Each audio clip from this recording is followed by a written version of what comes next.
گھر کے ہر فرد کو دل سے قبول کرنا سیکھیں۔ غصے میں کبھی فیصلہ نہ کرنا، خاموشی بہتر ہوتی ہے۔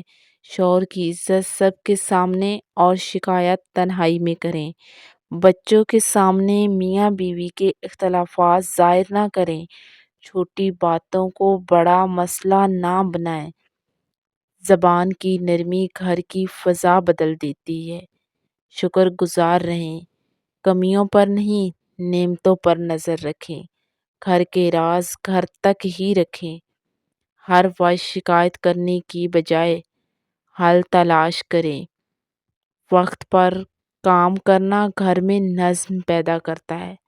اپنی ذات کو بھی نظر انداز نہ کریں۔ خود کو سنبھالنا ضروری ہے۔ ساس سسر اور بڑوں کی عزت کو عبادت سمجھیں۔ بچوں کو وقت دیں، صرف سہولتیں نہیں۔ شوہر کی محنت کو سراہنا نہ بھولیں۔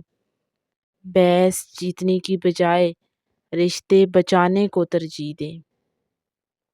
گھر کے ماحول کو مثبت رکھنے کی کوشش کریں۔ ہر بات پر جواب دینا ضروری نہیں ہوتا۔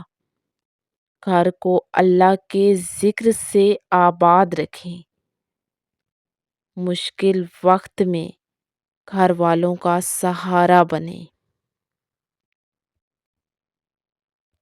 ہمیشہ یاد رکھیں کہ گھر اینٹوں سے نہیں، رویوں سے بنتے ہیں۔